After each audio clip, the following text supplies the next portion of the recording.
All Christians are called to share the good news. One of the best ways we can do that is by sharing our personal story, often called a testimony. But how can you do that? What should you share? What if you don't have anything dramatic in your story? My name's Jeremy, and welcome to Indigenous Pulse, where I talk with someone who's sharing the good news using relevant methods from right where they are so we can learn simple steps for reaching our world. In today's episode, I'm talking with Carl Udy, the digital strategies leader in Tandem, about how to craft your personal testimony.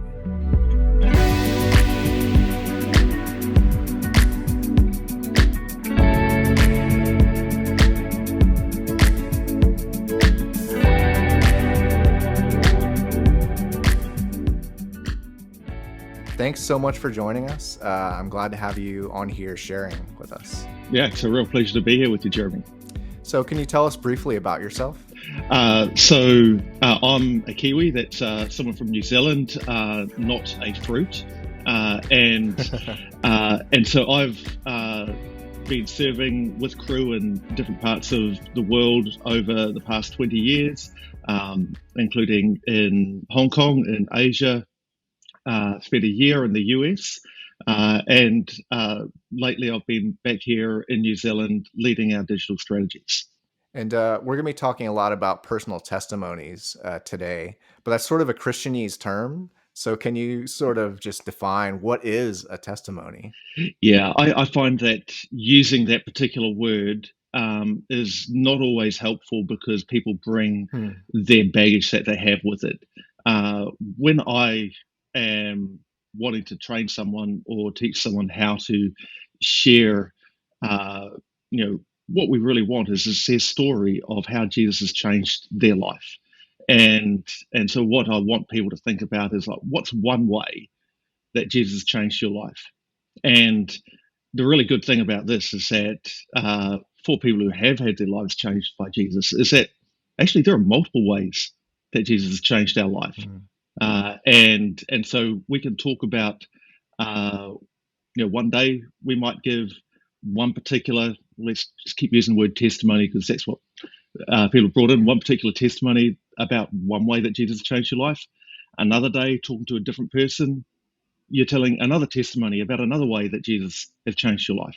So there's lots of different ways that you can talk about God. I mean, there's so many stories in the Bible. There's different tracks like the Four Spiritual Laws. There's so many different ways that we can talk about God. So what do you think is the appeal of sharing your personal story, and why is that important?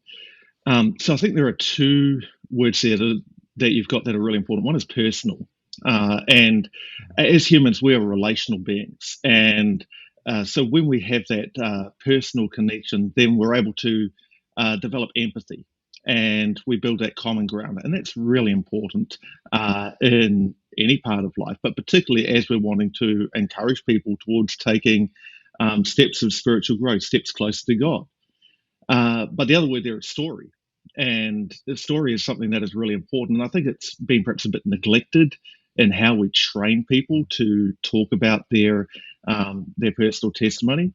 But as humans, we're made to see the world in story. And scientists have actually done studies where they've shown that there are physiological effects that we have as humans when we are responding to facts in story form, as opposed to as a simple list of facts.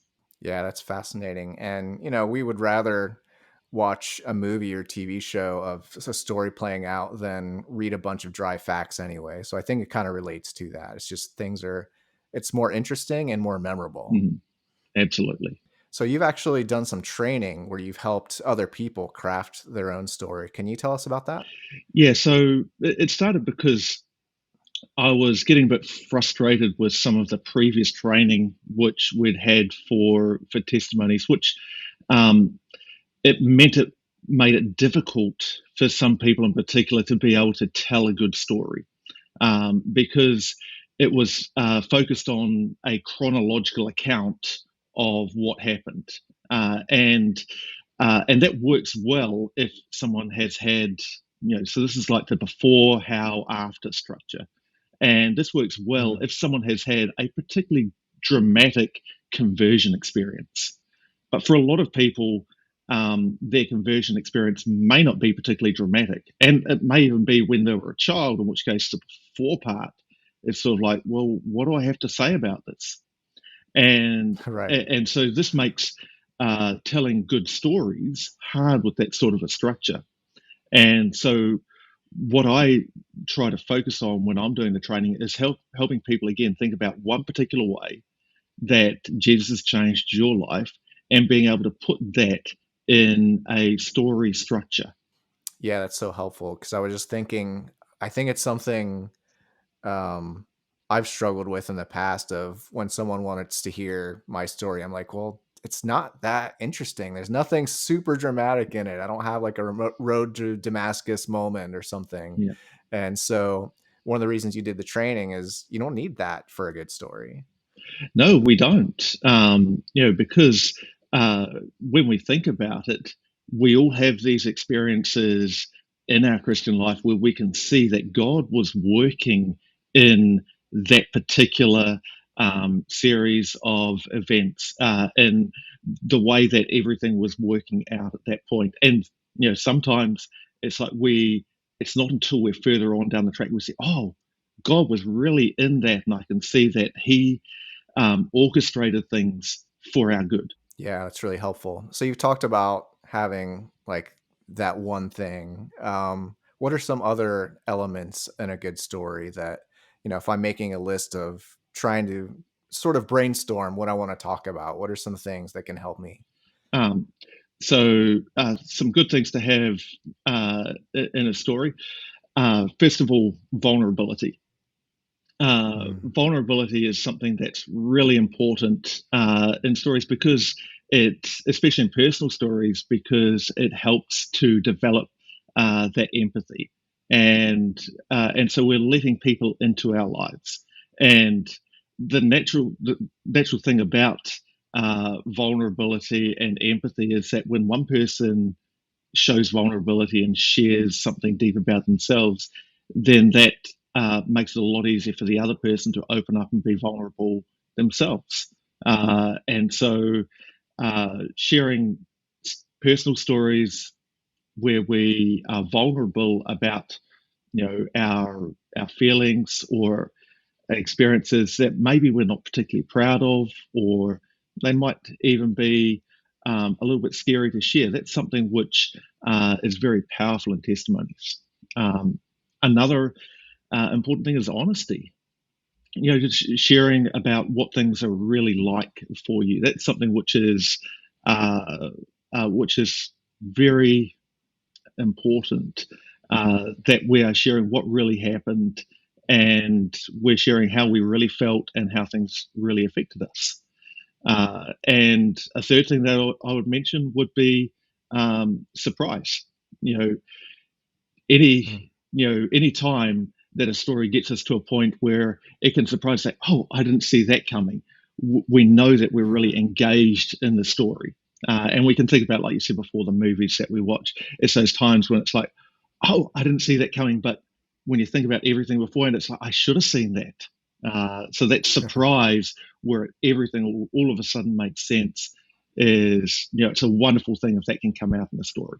Yeah, that's great. And once you put those together and you sort of crafted um, what the story is, then you have to tell it.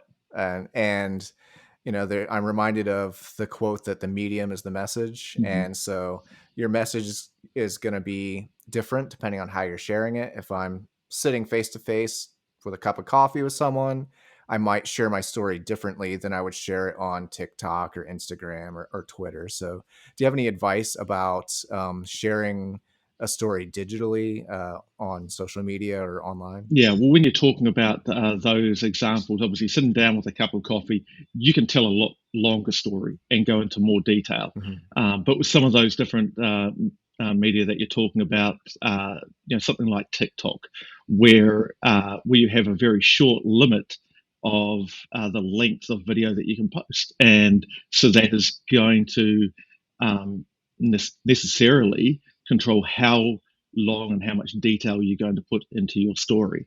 And so uh, in any sort of online storytelling, I would say aim for brevity, Mhm. because there are a lot of long videos that are on the internet that a lot of people perhaps never get more than a couple of minutes into, or sometimes not even a minute into.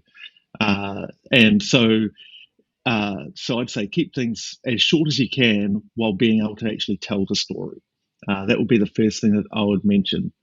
The next thing I would mention would be think about who the story is going out to. Now, Mhm. with some channels, you know, like say for example, if you put it on YouTube, the whole world could see. You could tell your story online through a private WhatsApp group or Messenger group, and so when you're telling your story in those different settings, you need to think about the audience. If it's in a small group, people will probably know a bit more about who you are, and so you can maybe assume a bit more in terms of how you're talking and the language that you're using because they know you better. But if it Mhm. is going out to an audience where it's going to be a lot more people that you don't know, then you need to be very careful about uh, assuming what people already know, and also assuming that people know what you mean when you use certain words. Yeah, totally true. Words like testimony, E- which I exactly, yeah. learned that that's not the best word to use. Yeah, that's helpful.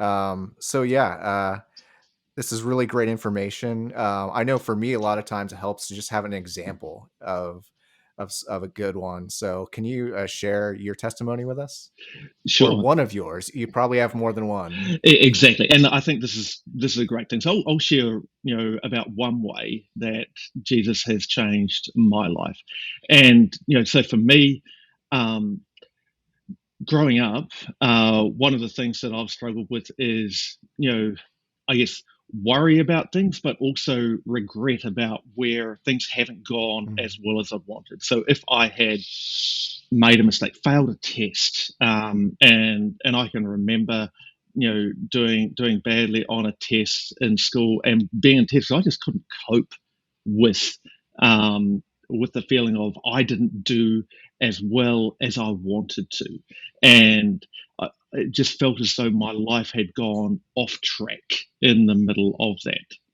and so these were these sort of feelings were really hard to control, and they come up at different times when different things go wrong. Now, for me, uh, an important thing in terms of my relationship with Jesus is it says that Jesus is the author and perfecter of our faith. And so that means that Jesus is writing our stories, and he's writing our stories to have a perfect ending. And so that is something which is really great in that I can trust Jesus with all of these things that are happening in my life that, it's like I am not happy about that. I didn't want it to happen that way. And it also helps to remind me that I'm not at the end of the story. I'm in the middle of the story right now. And with all the great stories that we love, we know that so often the hero in the middle of the story is at a point where you don't know how they're going to come out to a good ending. But you Mhm. know that they will in certain types of stories. And so we know that we will come out to a good ending, and we can trust Jesus in terms of how that's going to happen and not worry so much about the future or have so much regret about mistakes I've made or things that haven't worked out the way that I wanted in the past. That's great. Thanks so much for sharing that. It's great to hear one of your stories, one of the ways that God has really worked in your life. So, you said that it's important to be brief online. So, just to wrap this up, then, is there anything else you want to share? I'll give you the last words of any lasting wisdom. What it says, we all have stories, and stories that are actually going to be really engaging for other people. And uh, God has given you those stories because He is writing your story. And I just encourage you to find those stories and to share them with people, because people love to hear those genuine stories about how our life is unfolding. Thank you so much, Carl. That was great. It's a pleasure having you on the show, and God bless you. Thanks a lot, Jeremy. It's been fun spending time with you. If you made it this far, you're at least somewhat interested in sharing your story. As Carl said, God is writing your story. So take some time to think about what it is and what you want to share. Then share it on your favorite social media platform. May God bless your step of faith.